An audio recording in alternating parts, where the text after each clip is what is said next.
Our final case is Benton versus Blue. Mr. Battle? Yes, sir, Your Honor. Good to have you here, sir. Yes, sir. Thank you. If it pleases the court. My name is James Battle. I am here representing appellant David Ballou. The purpose of this appeal is to request this court to reverse the lower court's decision to deny qualified immunity from my client as to the plaintiff's excessive force claim. So that is the legal posture or the purpose of the appeal. I submit that the issue before this court is, was it reasonable for David Ballou to feel threatened by Julian Benton when he went into his home and Julian Benton drew a firearm on him in response? That is the issue and the action and the conduct that triggered this use of force by my client. Well, now, Mr. Benton's testimony was not that he drew a firearm on the officer. He said, I didn't get a chance to pull it up or anything. He took it out, took it out of his waistband. He says, I guess the gun was by my hip. I didn't get a chance to pull it up or anything. And the next thing I remembered, I was in the hospital. Yes, ma'am. So that's different from what you just told us, isn't it? He has it in his waistband. Mm-hmm. He steps around the corner into the den where the officers are and draws the gun in response. Well, he said he had it down by his hip. That's correct. Mm-hmm. When I say draw, I mean, we have a dispute of facts, is my point. And it seems to me that you're trying to characterize it as undisputed. And to me, this case appears to be riddled with factual disputes. When I say draw, I mean taking it from the back of my waistband to presenting it, to having it by his hip. I don't use facts represented by my client. I use the testimony of the plaintiff. I thought you had to accept the facts as related by the district court. Your Honor, it's my understanding this is a de novo review. And so this is to review. But the facts. The facts. It's de novo review, but the facts are accepted as related by the district court. Mm-hmm. Right? I don't take that to be the posture of how we treat this appeal. There can't be a dispute of fact here. You all have to be on the same page as to the facts. Yes, sir. Absolutely. No disagreement. Okay. We adopt those facts.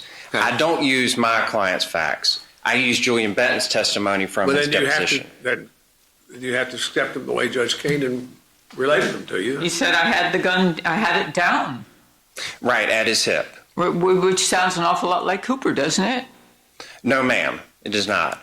So in Cooper, the man walks out onto the porch. He's in mere possession of the firearm.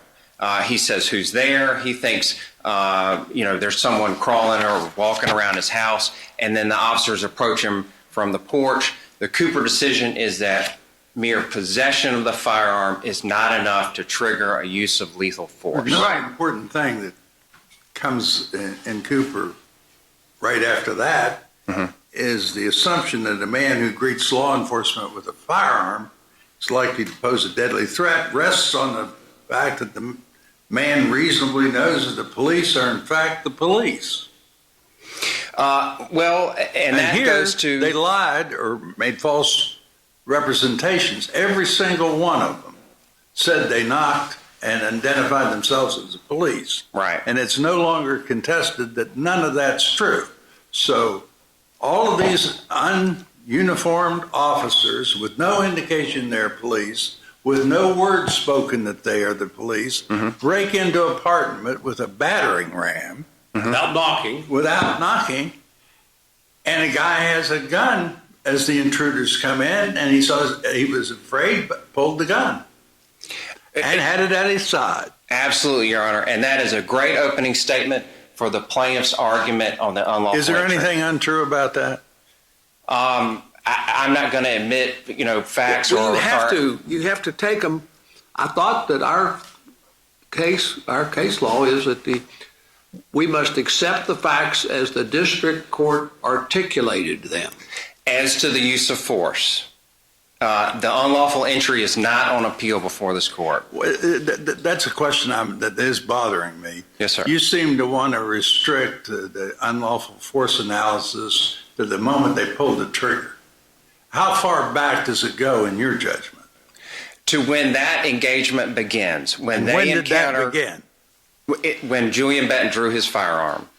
So, nothing that happened before that, them breaking into his house unannounced, not being identified as police, none of that counted as it did in Cooper, but it didn't count here.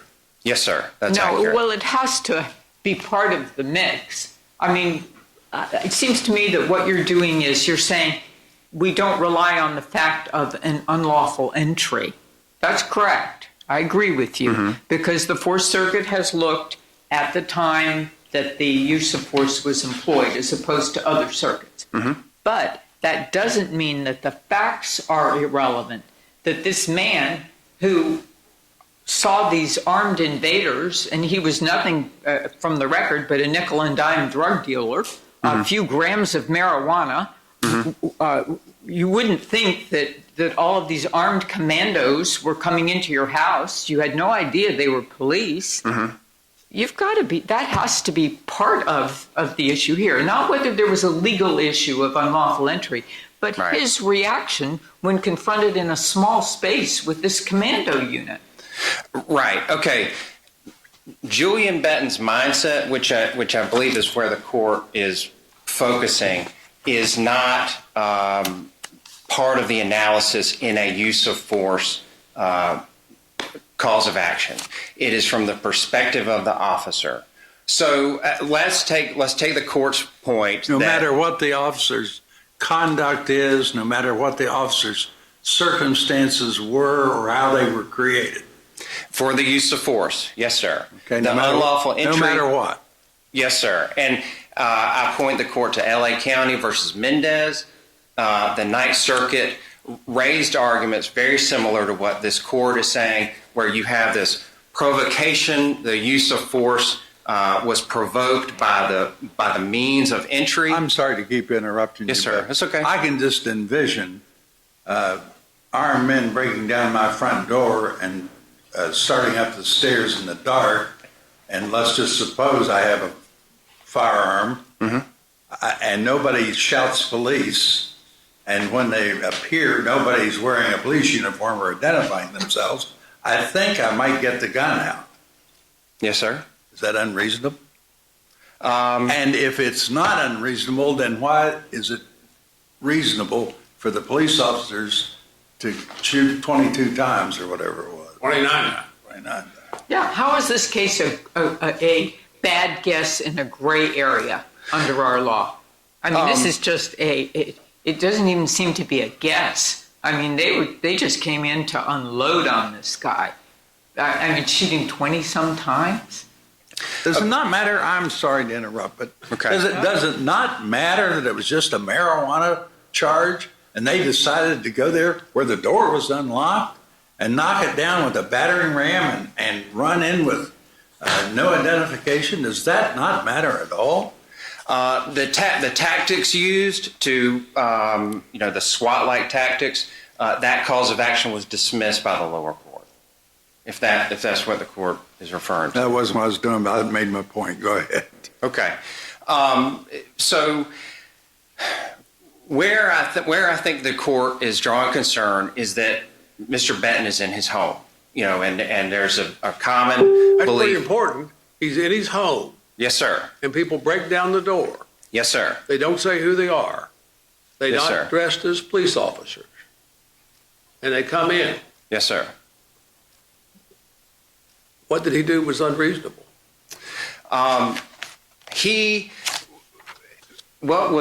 It's not that his action was unreasonable, it's that my officer's actions were reasonable. Okay, so if we construe the evidence in the light most favorable to Benton, Right. isn't really the question we have in front of us whether it was clearly established that a group of police officers armed with weapons and battering rams can enter a home without identifying themselves as police and shoot a man who is holding a gun at his hip? Isn't that what this case is about? That is the unlawful entry cause of action. No. Can shoot a person after having done this. In other words, entered his home without identifying themselves. Forget the unlawful entry cause of action, but can do that. How is this a gray area for the police?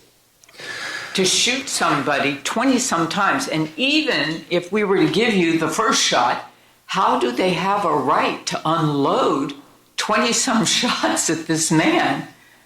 To me, I mean, I'm sure you've looked at that video. Yes, ma'am. Of the swarm of officers going into the place. If you pardon my saying so, your argument strains credulity.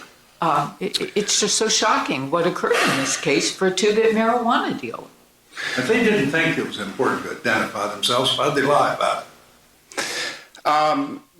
Why did they lie about him firing a shot when the evidence later proved that he didn't? I'll draw a distinction between a lie and a falsehood. I don't know that the officers, what they're conscious of and what they say You don't admit that they lied? No, sir. You don't admit that they lied? No, sir. Okay. I draw a distinction between saying something that it ends up being false and making a conscious decision to lie. Well, I'm going to sway in on this just for the heck of it. Say in this case they were lying. That's my judgment. Okay. Go ahead. Okay. I will. How many falsehoods did SLED identify? The SLED report was like a forensic, physical evidence report of what happened.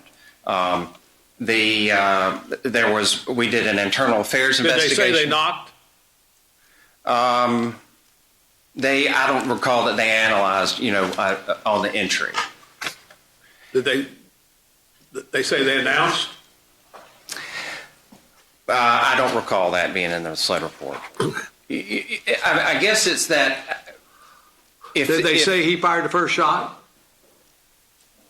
Which one?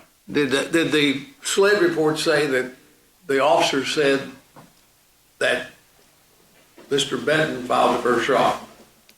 No, the SLED report said he did not fire his gun. All right. Right, but the police claimed that he did. Yes, ma'am. So the falsehood was that he was asserted to have fired the first shot.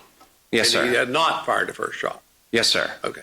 Officer Waddell reported in his statement to SLED that all agents announced police presence.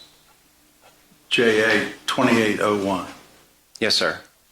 In fact, none of them had. That's an issue of fact. Did you look at the video and see anybody moving their lips? I looked hard to see them move their lips. I didn't see a single set in action. Right.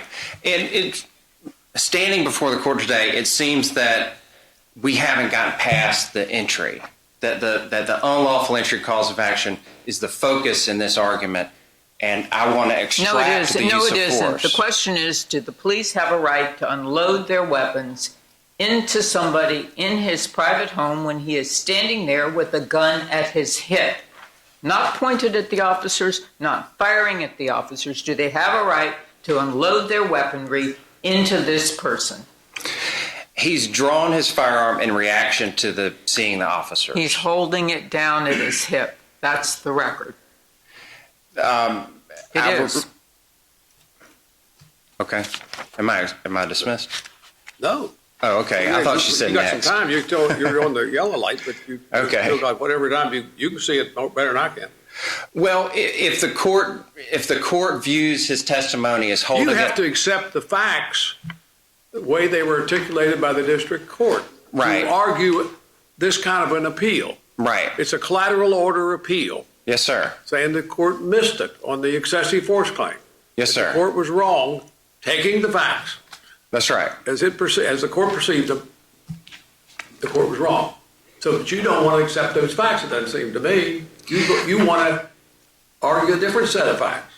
You want to change the facts. I will directly. And you can't do that here. Right. In this kind of appeal, you just can't do it.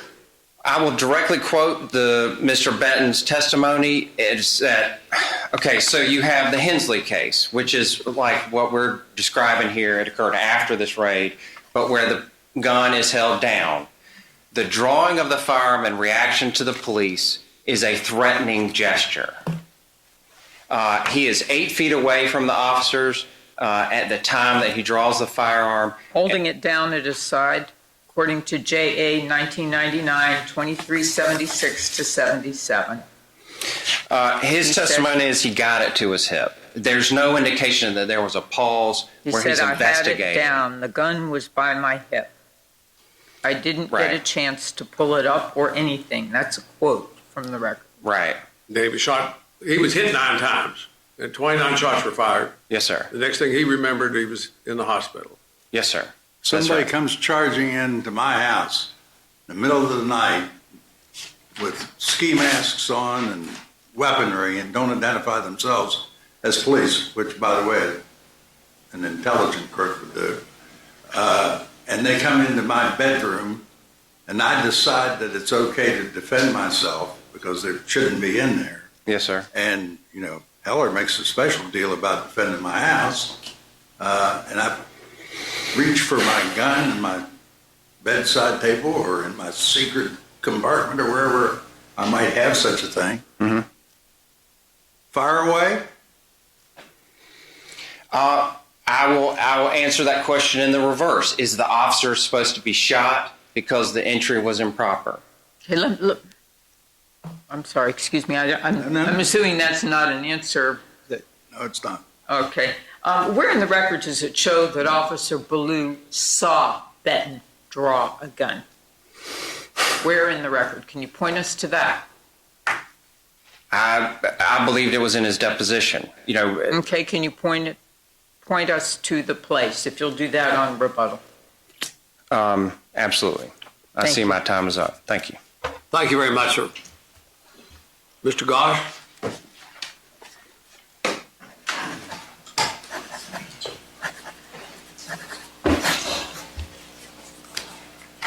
Nice to see you, sir.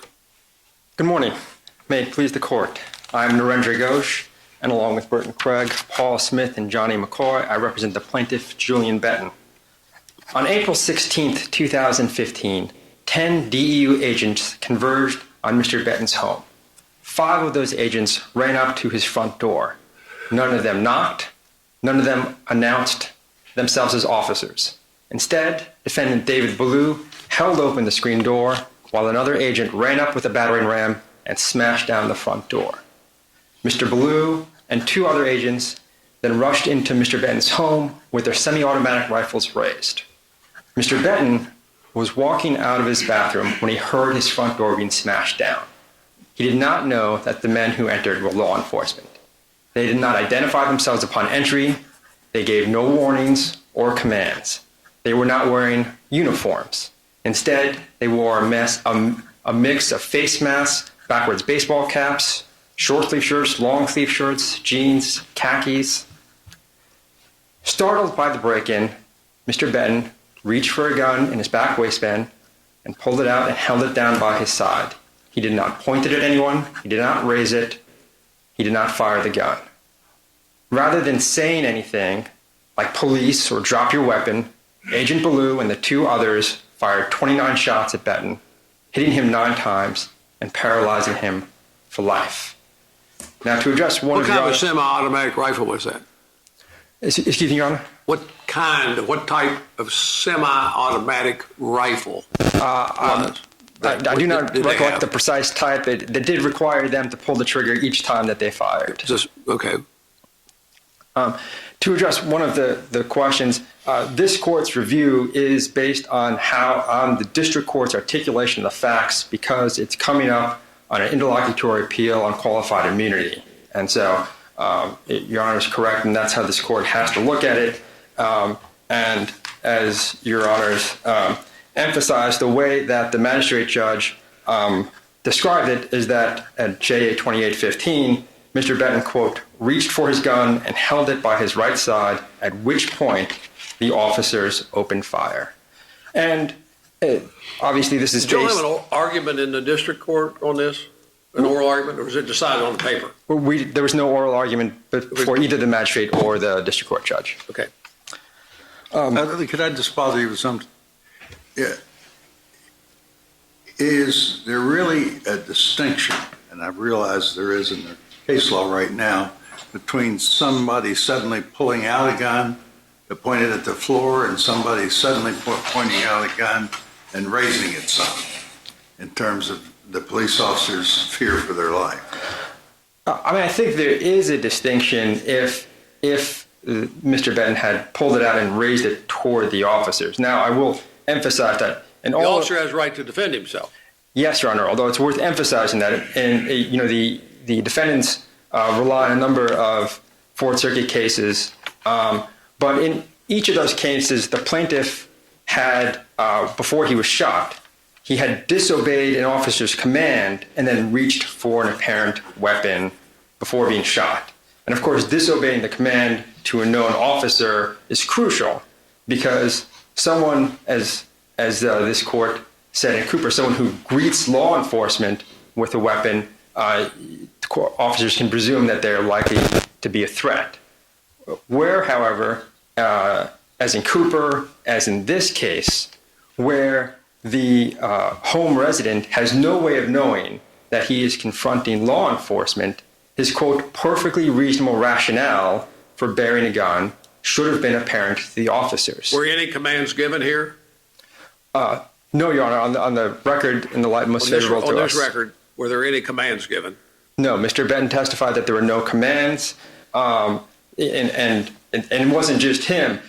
His neighbor, Santos Garcia, who is shown on the video as the individual who sort of is outside and kneels down, he submitted a statement that the officers never identified themselves at any point. So taking the record like that there is no evidence of commands or warnings or anything before they started shooting. You'd agree with me that if a person believes he or she is meeting an intruder, an unlawful intruder into their home, that the police cannot reasonably assume that because that person holds a weapon, he or she poses a threat. Yeah, I agree with that, and I think that is squarely the holding of Cooper, and that is consistent with obviously the number of cases about the Second Amendment and the importance of the right to bear arms, particularly in defense of one's home. So you're saying that Cooper is enough then to establish or to satisfy the clearly established prong? Yes, Your Honor. Cooper provides... What are the key facts of similarity then? Sure. Between Cooper and this case that remove the clearly established prong from dispute here? Yeah. As in Cooper, the agents here were investigating a nonviolent offense. As in Cooper, the agents had intruded on Benton's private property without identifying themselves as officers. Cooper lived in a mobile home down in North Carolina somewhere. I think that's correct, Your Honor. But they had intruded upon at least the curtilage of the home. Right. Yes. And certainly they were on his private property. As in Cooper, Mr. Benton had no way of knowing the intruders were law enforcement officers. As in Cooper, Mr. Benton was holding a gun by his side when he was shot. As in Cooper, Mr. Benton did not raise the gun or point it at anyone. As in Cooper, the officers did not give any commands or issue any warnings. And as in Cooper, Mr. Benton did not make any threats or disobey any commands. And so given... Sounds like, I think you were prepared for that question. That's right. Cooper is on all fours and provides the requisite level of specificity to provide clearly established law for qualified immunity analysis. The Supreme Court, has issued decisions about qualified immunity. It has said, there does not need to be a case directly on point. Well, there does not need to be, but in this case there is. And Cooper is directly on point. And were there any doubt about the constitutionality of these sorts of actions, they were eliminated in 2013 when Cooper was decided. There were several questions about the relevance of what happened in the moments before Mr. Benton was shot. And those facts are clearly relevant because they show that Mr. Benton had no way of knowing that these were officers. And that's why these facts, that the facts about how the officers approached and failed to announce are plainly relevant in Cooper. What the officers did and did not say were relevant in Hensley.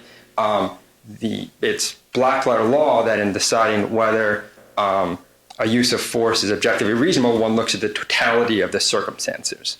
There is no case law that you just cut off everything that occurred, before more than 1 second before the shots are fired. No authority for that whatsoever. The Mendez case, the Supreme Court case that counsel referred to, in no way supports that proposition. The Supreme Court there just said the fact that there was unconstitutional entry does not in and of itself make a reasonable use of force unreasonable. That is certainly not what we are arguing here. Although there was an unlawful entry and that issue is not here on appeal, we're not saying that unlawful entry is what makes this unreasonable. This is unreasonable on the facts just as they are. But how that entry occurred is relevant. The analysis in this case would be different if the DEU agents had knocked and announced, or if they had identified themselves after entering, or if they had issued any commands, or if they had issued any warnings, or if they were wearing proper uniforms. But they didn't do any of those things. Instead, You're saying all those things are relevant. all those things are relevant because when officers have completely failed to put a home resident on any sort of notice that these are law enforcement officers and they have broken into his home, they cannot presume that he is a deadly threat merely because he possesses a gun. And that's what Cooper instructs us and other cases. The Pena case from 2009 is consistent with that. I'm still having trouble with this, and it probably won't be resolved in this case. But I'm having trouble with the fact that what if he was a deadly threat when these troopers come running through the door, running up his stairs in ski masks with semi-automatic weapons, and he acted to defend himself. He might have been a deadly threat to them, but did they get some benefit because they're police officers for that kind of conduct? I don't know. Are you asking? You don't need to answer that. Yeah, I think it's hard to say if everything were the same, but he did in fact point his weapon at them. That is a different case, but we don't have to confront here. To what extent are you relying today on your alternative argument that give them the first shot, the other 29 were plainly unreasonable? Well, that is still a claim that we've put forward and that we put before the district court, and if we did in brief, we stand by that claim, and that even if the first shot were lawful, the continued shooting were not, and this is a question of just what are the inferences that can be made by a jury. Mr. Benton was shot at 29 times. He was hit 9 times. And he fell backwards and fell into the hallway. I think it's. You don't know that any of Mr. Bretton's shots hit him, do you? You just know that there were 9 that hit him, and he fired 9 of the 29.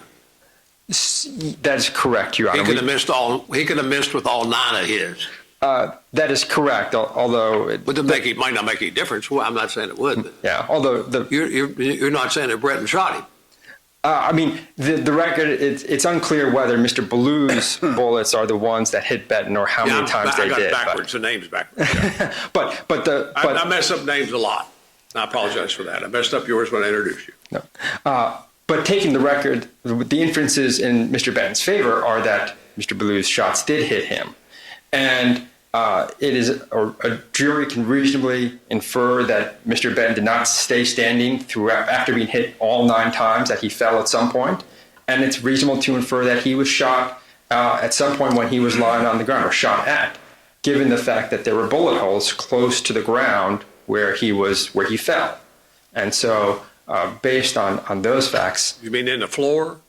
near the floor, yes, Your Honor. Like he fell near the floor, and Were then there bullet holes in the floor? Is that what you're saying? they are they're like right near the floor, like on the sort of the floorboard on the wall. You can see them. There's a picture in the record. I can pull the site, but it is from the SLED report has a picture which shows bullet holes, and they have the kind of like tape, marking tape, where you see the bullet holes that are close to the floor on the wall, close to the floor where he had fallen. Could Mr. Benton recover if the jury were to conclude that Officer Ballou did not fire any shot that hit him?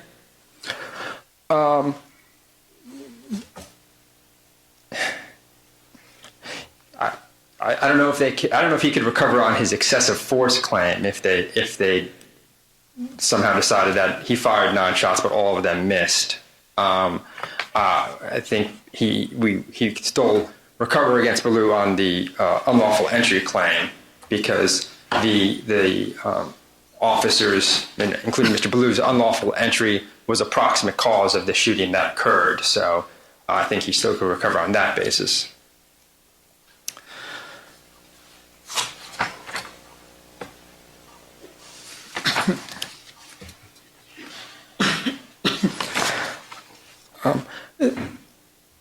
One other point, and just to emphasize the similarity of this case to Cooper, and defendant in his brief has sort of repeatedly said that this was a split-second action, that this is unlike, and the other case, unlike Cooper, and I think that's a misrepresentation of the record and a misreading of Cooper.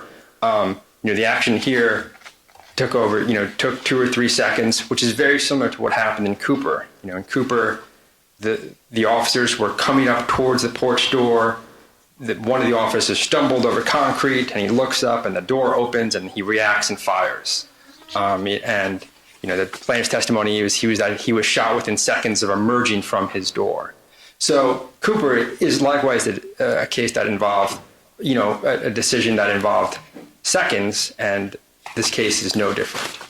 So just the short time frame in and of itself does not make their acts constitutional, nor does it entitle them to qualified immunity. One last piece here.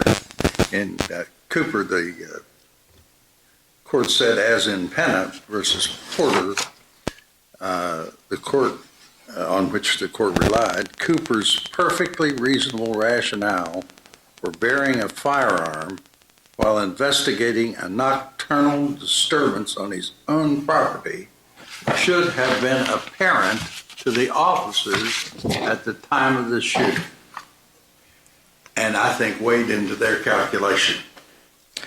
I agree, Your Honor, that was what this court said in 2009 in Pena. That's what this court said in Cooper in 2013, and that should have been, that was the established law as of April 16, 2015, when this shooting occurred. And I think under that clearly established law, Mr. Ballou's decision to shoot Mr. Benton and the number of shots that he fired against Mr. Benton constituted excessive force, and the district court's decision to deny qualified immunity should be affirmed in full. Unless there are any further questions. Thank you, Your Honor. Thank you very much, sir. Ms. Sin? Yes, sir. And may it please the court. So, like you, judges, I'm fresh to this case and having to read all of this material. And one of the things that struck me when I was reading all of this material is that it was this thick, when in reality, what we're talking about here is the actual shooting itself. And what has happened today is what I thought might happen when reading all of this, is that we would be led down the path of, let's look at failure to train, let's look at lack of supervision, let's look at the entrance and all of those kind of things, when what we're trying to get the court to focus on is whether Ballou was reasonable when he decided to fire the shot. And I understand what the court is saying is that, well, it's all sort of part and parcel. It was the illegal entry, the proximate cause of the ultimate shooting, and that very well could be true. But when we go to trial, we will have the city there. we will have the opportunity, or everybody will, to be discussing whether the failure to train or the failure to supervise or, Okay, well, or the fact. that's not our focus here. Officer Ballou said that Mr. Benton had extended the firearm. What he said, I believe, and let's get the chronology Yeah. correct, as I understand it, Officer Ballou was the third person in. And I will say that, and because of my knowledge of law enforcement, he would have been committed whether even if he even realized at the time that they had not properly knocked, because at that point he had a job to go in and make sure that the people who had used the ram and were in there first, he had the duty to protect them. But what I saw was that he was third person in. So, and even by But Mr. I'm talking Benton's, about what he said in his deposition. Yes, Didn't he which- say that Mr. Benton had extended the firearm? he said it was pointed in their direction, and Right. he could not tell whether it was pointed at him or at the other officers. Right, exactly. And Mr. Benton's testimony is that it was not pointed in their direction. He was holding it down at his hip. So it seems to me that you are trying to ride the facts in the light most favorable to you through this proceeding. Maybe what the basic misunderstanding here is of simple anatomy, because if I may, Your Honor, when someone's pulling, as he suggested, Mr. Benton, a gun from his waistband and he gets it to his hip, even if it's pointed downward, the hip is in between the belly button and the buttocks. So we're not talking about down at the side. So let's say he pulls it from his waistband, even if it is still in this position, the officers We would... don't know that it was like this. Well, There's no- that's in a light most favorable to him. Well, no, he said he was holding it down. Let me get the language again. He said, I had it down. That was his. Okay, so let's assume it's down at his hip. So that's in the light most favorable Well, maybe to it's him. down, fully extended down his side. It His arm seems straight. like, That's- again, you're that is- arguing. Yeah, I mean, That is not what he said, and he said he it. said, I had it down. I didn't get a chance to pull it up or anything. He said, and Quote. there I was seeing stuff moving around my house, and I think to myself, what the F? Reach for my gun, wake up into the hospital. He also says, and he How about did say- JA 1999 and 2376 to 77? Okay, well, I would have to pull that one, but I'm Yeah. certainly looking at the one. That's what I'm quoting from. But one thing I will say, having reviewed this like you all did, I never saw anything where he said he had it at his side. And that is what the district judge accepted from the magistrate after no oral argument. Have you ever seen a case more outrageous on the facts? I would have to disagree with Your Honor's interpretation of that, because I remember, I'm here only for Officer Ballou. Do remember that there were a lot of other officers involved in this particular action. So, like I said, once Your officer... client Sir? told a falsehood too about identifying himself as a policeman. Didn't he? Okay, but then again, what you're trying to do is, No, it's not what I'm trying to do. I just asked you a question. Did he? did he tell a falsehood? Yeah. Actually, in his initial statement, he didn't say anything about whether there was a knock or not. But I will tell But you, did I he then, still- during the investigation, say at that? some point, yes, he did tell SLED that. In That's addition... that's a straight out answer to a straight out question. Okay. Go ahead. But one of the things y'all mentioned is you didn't see in the video any type of mouths moving. I watched because I'm looking only at Ballou. I didn't know all these other officers didn't sit through their depositions. But when he's got a gun at the man's head that was in the way between them and the door, he certainly was moving their mouth. And I didn't could see anybody saying police. Nobody was announcing themselves. You know, I just don't understand why we're quibbling about the record in the light most favorable to the defendant. The job no, is ma'am. to talk about the record in the light most favorable Right. to the And plaintiff. in the light most favorable to defendant Ballou, who is the only one here today, when he comes in, third in, and a gun goes from here to light most favorable to the plaintiff down, then what is he to do except for to protect himself and the lives of his fellow officers? I'm not saying that what Benton did was unreasonable, because we're going to have to accept the version of the facts there. You're making a jury argument. This is just a total jury No, argument. ma'am. What I'm saying is if qualified immunity exists, it would certainly exist if an officer sees a gun coming up, and whether it's at the hip There's pointing nothing down here that says it was coming up. That's not the facts. from the waistband. That's not the facts. And our precedent is that the court, this court, us, must accept the facts as the district court articulated them when it ruled. And you're twisting around and won't accept the facts as articulated by the district court. I would suggest that this court wouldn't have job security if you could not look into the record and read what the record was, On and the all you qualified did. immunity appeal, this is a special kind of appeal. You have a limited right for a police officer to appeal the denial of qualified immunity, but Right. you have to accept the facts as articulated by the lower court and bring them up here. And that's the law. That's the law. Otherwise, you have to wait till the final order. Okay, You have to go so to trial first. The qualified immunity would get him out of trial. I would suggest that And the then district court denied it. qualified immunity would basically not exist if this court were not able to look at the facts We to give see. qualified immunity to about everybody. Don't start talking to us about that. With all due respect, that's not what the Supreme Not in Court seems Cooper to and not think. here, but Cooper was denied in those circumstances. And they say that Cooper case controls it. And I have some familiarity with the Cooper case. We all do. Taking the light most favorable to the non-moving party, what happened here was horrendous. I'll be happy to pass that along, Your Honor. Okay. Thank you.